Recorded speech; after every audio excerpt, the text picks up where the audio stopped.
sərbəst hərəkətim var idi, sərbəst hərəkət edirdim. Hətta çox yaxşı futbol oynayırdım. Demək olar ki, o gündən bəri sərbəst hərəkət imkanlarımı itirdim. Cəmiyyət fərqliliklərə həmişə baxmağı sevir, sual verməyi sevir. Tələbəlik illərimin bütün illərini mən könüllü olaraq keçirmişəm.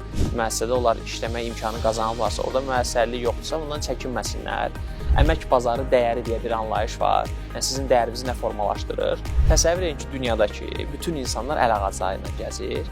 Kiminsə baxmağı, sual verməyi insana biraz çətin gəlir. Özlərinə sual versinlər. Mən nə istəyirəm, niyə görə istəyirəm? Universitetin qapısına çox az qalmış, sürüşdüm və yıxıldım. Mənim nəyəsə nail ola bilməyim çox çətin olacaq. Mən rahat hərəkət edirəm, avtomobili idarə edə bilirəm, at sürə bilirəm, velosiped sürə bilirəm. Əlilliyi olan şəxslərin bir velosiped var, onlar üçün bu əllə idarə olunan bir mexanizmdir. Siz bir şeyi dəyişə bilmirsinizsə, niyə görə narahat olursunuz? Əgər dəyişə bilirsinizsə, niyə narahat olursunuz?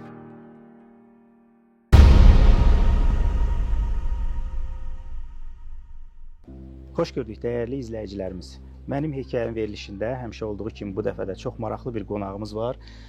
Həmkarım Gülnar xanımla birlikdə istəyərdim elə Gülnar xanım qonağımızı təqdim eləyək. Çünki çox maraqlı söhbətimiz olacaq. Həm məşğulluq sahəsində, həm öz şəxsi həyatı haqqında. Elə ənənəmizə sadiq qalaraq bu dəfə də sizi çox uğurlu bir qəhrəmanla tanış eləmək istəyirik. Qəhrəmanımız isə Əmək və Əhalinin Sosial Müdafiəsi Nazirliyi tabeliyində Dövlət Məşğulluq Agentliyinin əməkdaşı Pərviz Əfəndizadədir. Xoş gördük Pərviz bəy. Necəsiz? Xoş gördük. Təşəkkür edirəm. Deyirəm, siz də yaxşısınız. Pərviz bəy, sizi daha yaxından tanımaq istəyirik. Ümumiyyətlə, işiniz nədir, nə ilə məşğulsuz, peşəniz barədə biraz ətraflı məlumat verərdiniz, zəhmət olmasa. Adım Pərvizdir, 32 yaşım var. Artıq 5-ci ildir ki, Dövlət Məşğulluq Agentliyində çalışıram. Bizim fəaliyyət istiqamətimiz daha çox peşə yönümü istiqamətindədir. Daha açıqlayıcı olmaq üçün onu deyim, bu daha çox şəxslərin karyera planlaması və inkişafı ilə bağlıdır. Bundan öncə Birləşmiş Millətlər Təşkilatında işləmək şansım olub. Daha öncədən isə özəl şirkətlərin birində əslində karyeramı belə bir çağrı mərkəzində başlamışdım. Universiteti bitirdikdən sonra və elə oldu ki, zamanla bu karyerada dəyişiklik, biraz müəyyən inkişaf yolları ilə artıq 5-ci ildir ki, bu qurumda çalışıram. Pərviz bəy, bizim verilişimizdə həmişə əlilliyi olan şəxslər olur və əlilliyi olan şəxslərin uğurlarını cəmiyyətə təqdim edirik. Siz danışdıqca bu iş həyatınızdan, uğurlardan mən istərdim biraz da sizin bu əlillik mövzusuna da toxunaq ki, Pərviz bəy tamaşaçılarımıza da xatırlatmaq istərdim. Özündə əlillik də var və buna baxmayaraq çox uğurları var, yəni belə deyək. Ona görə istəyərdim Pərviz bəy, birinci bax bu məsələyə də toxunaq, sizi bu tərəfdən də biraz yaxından tanıyaq. Həyatınızda nə baş verib ki, əlillik qazanmısınız? Əslində sağlamlığımla bağlı olan çətinlik bu doğuşdan gələn bir çətinlikdir. Lakin buna baxmayaraq mən sərbəst hərəkətim var idi, sərbəst şəkildə hərəkət edirdim. Hətta çox yaxşı futbol oynayırdım. Mən həmişə futbol oyunlarında hətta elə olub ki, 30-40 dəqiqə gözləyiblər ki, sırf mən gəlim oyun başlasın. Daha sonra 1999 və 2000-ci illərdə əməliyyat keçirdim. Təəssüf ki, bu əməliyyat uğursuz oldu və demək olar ki, o gündən bəri sərbəst hərəkət imkanlarımı itirdim və ilk zamanlar bu çox çətin idi bu proses, çünki yaşım o zaman az idi, bunu tam olaraq dərk etməsi, buna alışmaq, çünki bilirsiniz ki, cəmiyyət fərqliliklərə həmişə baxmağı sevir, sual verməyi sevir. İlk dövrlər daha çətin idi, amma zamanla siz artıq belə demək mümkünsə adaptasiya olursunuz, öyrəşirsiniz.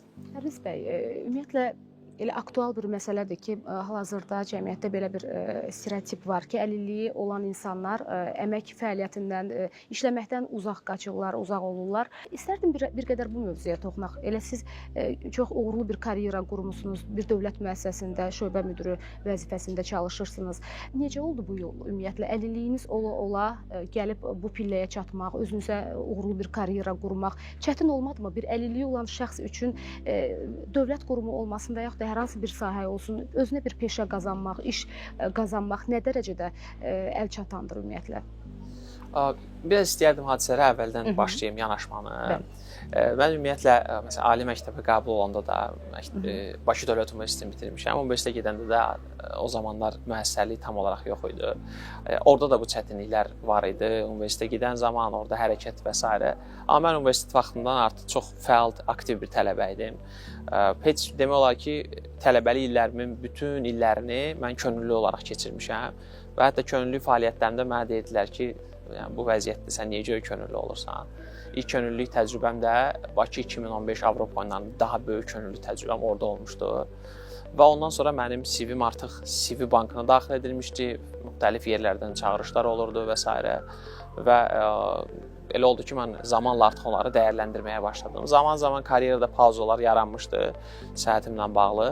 Amma sonradan yenidən geri dönəndə, yenidən bu məsələni aktuallaşdıranda, yəni məsəl üçün burada önəmlidir ki, siz məsəl üçün CV-nizi daimi olaraq aktiv saxlayasınız və gərək ətrafınız bir şəbəkəniz varsa, yeri gəlmiş onu deyim ki, şəbəkə çox önəmlidir müasir dövrdə. Şəbəkəniz varsa, onu daimi olaraq məlumatda saxlamalısınız. Siz buradasınız, siz varsınız, yəni çox uzaqlaşmamısınız, çox kənara çıxmamısınız. Və ondan sonra artıq əmək fəaliyyətimə tam olaraq deyək ki, aktiv şəkildə başlayandan sonra bilirsiniz ki, əmək zəmanətləri var və o zəmanətdə ola bilər ki, siz yoxlamayasınız, baxmayasınız, biraz fərqli məsəl üçün orada qeyd oluna bilər ki, siz əmək qabiliyyətsizsiniz, amma faktiki olaraq çalışırsınız.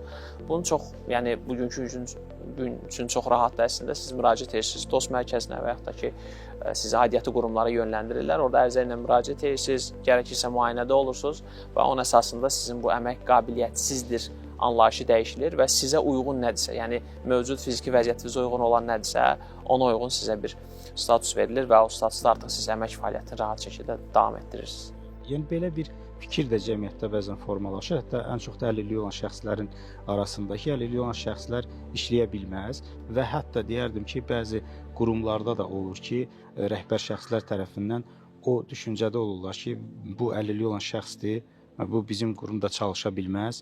Yəni ola bilər bəlkə də lap əvvəldən olan bir fikirlər qalıbdır. Onu artıq zamanla dəyişir və dediyiniz kimi müraciət eləyə bilər əlilliyi olan şəxs. Artıq orada o əmək qabiliyyəti məsələsi qeyd olunandan sonra rahat şəkildə, yəni işə də qəbul oluna bilər, çalışa da bilər. Düzdür, bəzən o müəssərlik məsələləri də gündəmə gəlir ki, o yerdə müəssərlik yoxdur. Mən ümumiyyətlə əslində çox şadam ki, bu gün dövlət qurumlarının bir çoxunda müəssərlik təmin olunubdur və dövlət qurumlarında əlilliyi olan şəxslərə iş imkanları barədə bütün imkanlar yaradılır. Bu çox sevindirici bir haldır. Digər məsələlərə gələndə, digər işə götürənlərə əslində nəyinsə bir dəyişikliyə getmək bir ehtiyacdan yaranır. Gərək ehtiyac olsun ki, o dəyişikliyə gedəsiniz. Ona görə də mənim belə bir çağırışım olardı ki, bizim əlilliyi olan dostlarımıza, əgər hər hansısa bir müəssisədə onlar işləmək imkanı qazanıblarsa, orada müəssərlik yoxdursa, bundan çəkinməsinlər. Müəyyən çətinliklər də olsa belə, yəni işə götürənlə danışsınlar, müzakirə eləsinlər. Bəlkə bir neçə müddət onlar üçün müəyyən çətinliklər olacaq, amma dayanmasınlar, yəni bu fikirlərindən daşınmasınlar, o işdən imtina eləməsinlər, işləsinlər.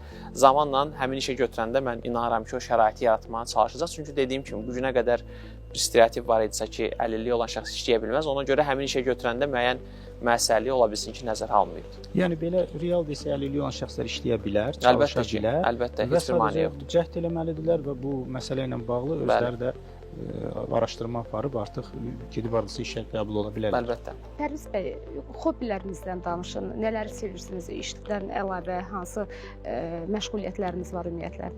Yaxşı sualdır.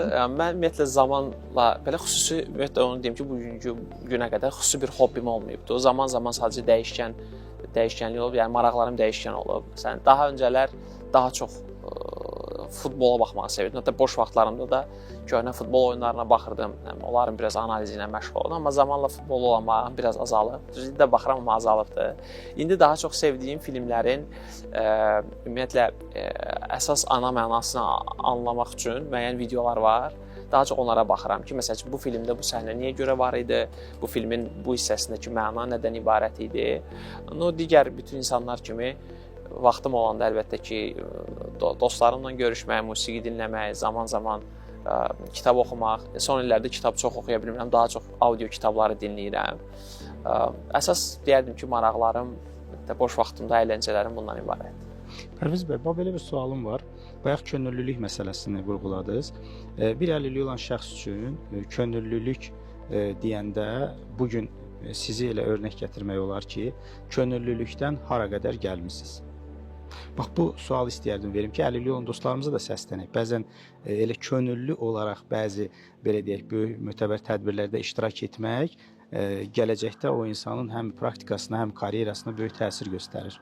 Tam doğru buyurursunuz. Əslində yəni könüllüyə bir fəlsəfə kimi baxsaq, könüllülük nəinki əlilliyi olan insanlar, əlilliyi olmayan insanlar üçün də lazımdır. Çünki biz tələbə olanda adətən tələbələrin ən çox şikayəti nədən olur universiteti bitirəndə? Gedirik iş müsahibəsinə, deyirik ki, bizim təcrübəmiz yoxdur və yaxud da deyirik ki, öz CV-mizə və rezümümüzə yazmağa bir məlumat yoxdur. Amma könüllülük bizə imkan verir ki, o özümüz haqqında bir profil formalaşdıraq, müəyyən bacarıqlarımızı inkişaf etdirək. Çünki könüllülük elədir ki, siz hardasa olursunuz, kimlərlənsə işləyirsiniz, istər-istəməz məsəl üçün deyirəm, ünsiyyət bacarıqlarınızdır, problem həll etmədir, analitik düşünmə bacarıqlarıdır. Avtomatik bunlar başlayır sizdə inkişaf eləməyə. Ona görə könüllülük karyeranın ən önəmli hissələrindən biridir. Belə bir anlayış var. Müasir çalışdığım sahə bu olduğu üçün istəyərdim buradan onu toxunum. Əmək bazarı dəyəri deyə bir anlayış var. Yəni sizin dəyərinizi nə formalaşdırır? Tələbəlik vaxtında da əmək bazarı dəyərini formalaşdıran ən önəmli məqam könüllülükdür. Ona görə bütün əlilliyi olan dostlarımıza hardasa imkan varsa, belə bir imkanları varsa, fürsət varsa onu mütləq dəyərləndirsinlər. Amma bu da bir həqiqətdir ki, bəzən əlilliyi olan şəxslər əlillik var deyə heç nəinki işləmək, heç evdən çölə belə çıxmaq istəmirlər, cəmiyyətə qarışmaq istəmirlər. Bu komplekslər də ola bilir, o hələ həll edilməmiş psixoloji travmalardır. Bütün bunlar kompleks şəkildə bir insanın cəmiyyətdən izolyasiya olmasına səbəb olur. Xüsusilə də əlillik varsa təbii ki. Pərviz bəy, istərdim ki, həmin insanlara üzünüzü tutub tövsiyələrinizi verəsiniz ki, o insanlar, bu cür əlilliyi olan şəxslər məhz əlillik var deyə özlərini hər şeydən məhrum eləməsinlər. Çox maraqlı bir müddət öncə bir deyimlə rastlaşmışdım. Orada belə bir deyim var idi ki, təsəvvür edin ki, dünyadakı bütün insanlar əl ağacları ilə gəzir və təxminən deyək ki, bir 100 min insan əl ağacı olmadan gəzir. Və deyilir ki, sizcə həmin əl ağacları ilə gəzməyən insanlara digər insanlar baxacaqdılar, yoxsa yox? Əlbəttə ki, baxacaqlar. Çünki onlar onlardan fərqlidirlər. Biz bugün fərqi yoxdur. Hətta məsələn üçün küçədə fərqli rəngdə avtomobil də görəndə ona baxırıq. Çünki insan gözü, beyni, fikri fərqlilikləri görməyə fokuslanır və onlara baxmağı sevir. Ona görə də birinci ən böyük tövsiyəm o idi ki, mən başa düşürəm, özüm də bu prosesləri yaşamışam. Kiminsə baxmağı, sual verməyi insana biraz çətin gəlir. Yəni bunu qəbullanmaq çətin gəlir, amma sadəcə bunu nəzərə almaq lazım ki, bu həyatın bir hissəsidir. Bunu sadəcə olaraq həyatımızda necə ki, yaşımız artır deyək ki, bunu gəlib keçən bir nüans kimi sadəcə olaraq yadda saxlamaq lazımdır. Amma əlilliyi olan şəxslər onlar bilməlidirlər ki, əlillik bir status deyil. Yəni nə dediyim, onları cəmiyyətdən hansısa fərqləndirəcək bir status deyil. Bu sadəcə olaraq qanunvericiliklə dünya praktikasında qəbul olunmuş bir addır. Hansı ki, məsəl üçün deyək, hansısa peşə sahibinə polis deyilirsə, məsəl üçün bu şəxsdə bir fiziki vəziyyətinə görə əlil deyilir. Amma bu o demək deyil ki, bu bizi başqalarından digərlərinə adlandırır. Əlbəttə ki, elə məsələlər, elə işlər olur ki, biz əlilliyi olan insanlar digərlərinə görə bunu yerinə yetirə bilmir. Amma əksi də olur ki, əlilliyi olmayan şəxs bunu eləyə bilmir, amma siz eləyə bilirsiniz. Əlilliyi olan bir şəxs bunu eləyə bilir, belə deyək də. Ona görə də özlərinə əsas odur ki, limitləməsinlər. Burada özünə inamdır, özünü tanımaq məsələsidir. Mən bir dənə tövsiyə edə biləcəyim olsa, mən tövsiyə edirəm ki, özləri ilə söhbət eləsinlər. Özlərinə sual versinlər. Mən nə istəyirəm, niyə görə istəyirəm, mənim gələcək məqsədim nədir, mən nə etmək istəyirəm və etmək istədiklərimdə mənə mane olan şeylər nələrdir, mən bu maneələri necə aradan qaldıra bilərəm. Bir ağ kağız götürsün və bunları yazsınlar mütləq şəkildə. Və baxsınlar ki, görə biz bu suallara cavab verəndən sonra baxsınlar ki, maneə məsəl üçün nədir, bu maneəni necə aradan qaldırmaq olar, sizə o maneəni aradan qaldırmaqda kim kömək ola bilər, bu valideyn ola bilər, tanış ola bilər və s. Və bizim bugün dünyamız çox açıqdır, internetdə çoxlu məlumatlar var, açıq məlumatlar. Oradan özümüz üçün lazım olan dəstək olsun, məlumat olsun, hamısını rahat şəkildə əldə edə bilərik. Pərviz bəy, bir neçə səmimi sualım olacaq. Birincisi, Pərviz bəyə həyatında ən çox kimlər dəstək olub? Çünki dəstək önəmli məsələdir. İstər ailə, istər dostlar və bir də bu əlilliyinizlə bağlı Pərviz bəyin ruhdan düşdüyü bir an olubmu? Çünki bildiyim qədər dediniz əlilliyimiz sonradan yaranıbdı. Ona görə bax bu kompleksləri aşma və hansı dəstək, hansı güc kömək elədi? Yaxşı sualdır da. Ən çox dəstəyi mənim valideynlərim olub. Onlara təşəkkür edirəm buradan. Ən çox dəstək onlar olub. Çünki dediyim ki, aşağı yaşlarda bu biraz daha çətin olur proses və sizin əgər ailədən dəstək gəlmirsə, sizin biraz o ayağa qalxmağınız çətin olur. Ən bir güclü dəstəkçim ailəm olub və zamanla mən özümü çox şanslı hesab edirəm ki, o belə bir deyim var, deyirsiniz, ətrafınızdakı 5 insanın ortalaması məsələsi. Mən çox şanslıyam ki, ətrafımda həmişə çox maraqlı insanlar olub və o insanlar mənə istər biliklərimin formalaşmasında, istər şəxsiyyət kimi formalaşmağımda, istər hansısa bacarıqlarımın inkişafında həmişə mənə dəstək olublar. Ona görə də digər adların hamısını bir-bir çəkə bilməyəcəm, amma dostlarım, iş yoldaşlarım və həyatımda zaman-zaman mənə mentorluq etmiş şəxslər deyə bilərəm. İkinci sualınıza gələndə ki, ruhdan düşdüyünüz an, bir dəfə olmuşdu. Mən universitetdə təhsil alanda möhkəm qar yağmışdı və bilirsiniz, qarlı və sürüşkən səthdə hərəkət etmək çox çətindir əl ağacları ilə. Və bu da mənim ən sevmədiyim məsələlərdən biridir. Məsələn, sürüşkən səthlərdə hərəkət etmək. Və elə oldu ki, mən məcbur idim, deyəsən imtahan var idi, imtahana getmək üçün. Elə oldu ki, mən universitetin qapısına çox az qalmış, sürüşdüm və yıxıldım. Və qarın içində qalmışdım. Gülməyim tutmuşdu özümə, öz vəziyyətimə, o anda gülməyim tutmuşdu. Və sonra o anda gördüm ki, mənim bir müəllimim gəlir. O da mənim köməyə gedir, o da gəlib yıxılmışdı. Və oturub orada söhbət eləmişdik. O gün biraz həm mənə gülməli, həm maraqlı gəlmişdi. Amma həm də həmin gün üçün düşünmüşdüm ki, gələcəkdə mənim nəyəsə nail ola bilməyim çox çətin olacaq. Hansısa maneələr olacaq və mən maneələri deyəsən aşa bilməyəcəm. Həmin gün mənim üçün çox çətin keçmişdi. Amma səmimi deyim ki, sadəcə növbəti günə keçəndə artıq yavaş-yavaş onu unutmağa başlamışdım. Bax, ən önəmli məsələ də məhz onu aşmaqdır. Çünki insan o hissəni aşa bilirsə və əlilliyi olan şəxslər, elə əlilliyi olan dostlarımız da var ki, ola bilər valideyn ikisi yaşaya bilər, ətrafında dostları olmaya bilməz. Demək, onda nə etmək lazımdır, düşünürəm. İnsanın özü artıq şəxsən özü ilə məşğul olmalıdır. Özü-özünə dəstəkçi olmalıdır. Bəli. Və onda da böyük uğur qazana bilər. Razıyam. İnsanın özünün mübarizəsi, özünün özünə dəstəyi, özünə sual vermək, özünü tanımaq bu çox önəmli. Bu mənə görə bütün məsələlərin hamısının karyera, inkişaf, şəxsiyyət kimi formalaşmanın ən fundamental hissəsidir məncə. Pərviz bəy, gələcək planlarınızdan danışardınız zəhmət olmasa. Gələcək planlarım təhsilimi davam etdirməyi düşünürəm. Daha sonra ümumiyyətlə davam etdirmədikdə ən üst səviyyəyə qədər, hara qədər gedə bilsəm, ora qədər davam etdirmək istəyirəm. Daimi olaraq yeni biliklər, bacarıqlar qazanmağa çalışıram, qazanıram prosesdə belə deyək. Onları formalaşdırıb digərləri ilə paylaşmaq bir fikrim var. İşte, sosial şəbəkələrdə səhifələrim var, amma çox aktiv deyiləm. Onu aktivləşdirməyi düşünürəm.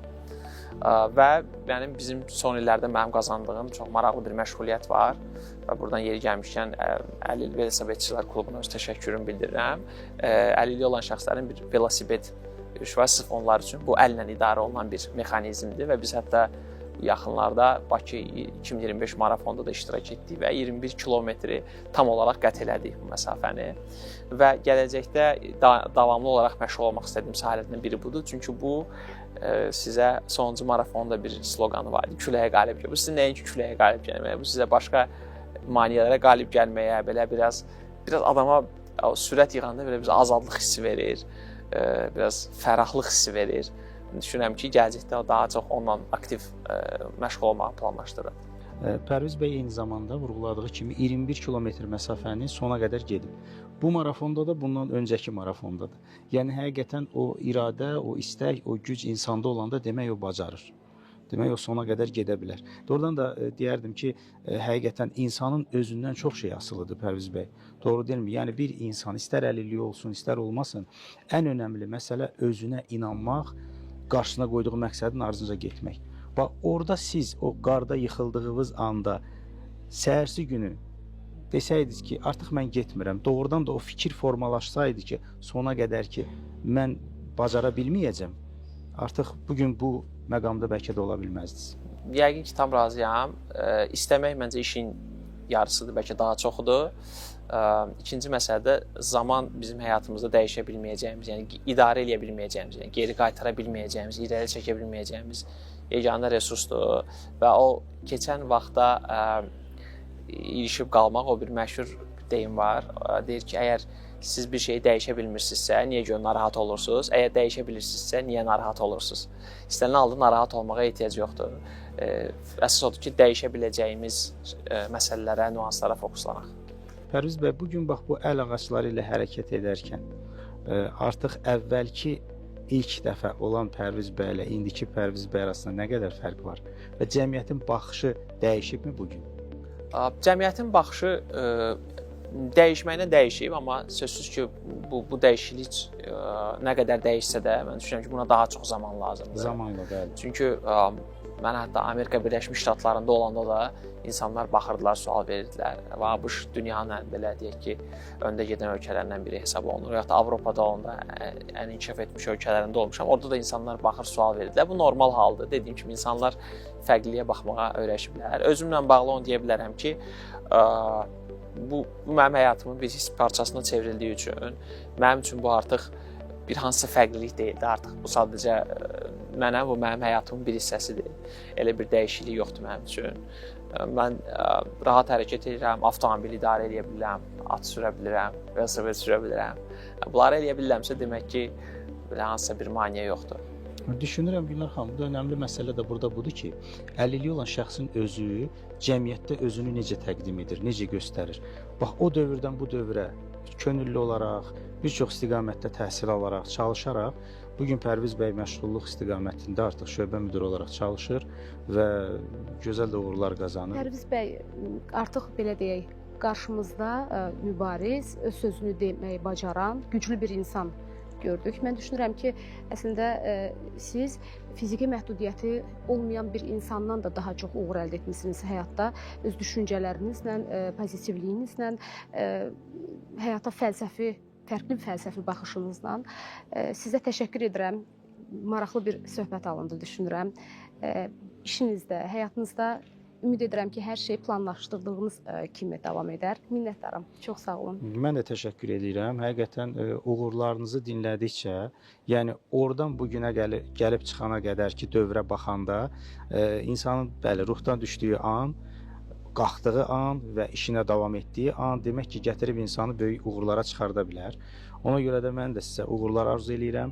Elə bizi izləyən izləyicilərimiz də düşünürəm ki, sizi dinlədi və doğrudan da bir həm motivasiya aldı, həm böyük məlumat əldə etdi və eyni zamanda artıq biz məlumat da vermiş olduq ki, əlilliyi olan şəxslər də rahat şəkildə çalışa bilər, işləyə bilər.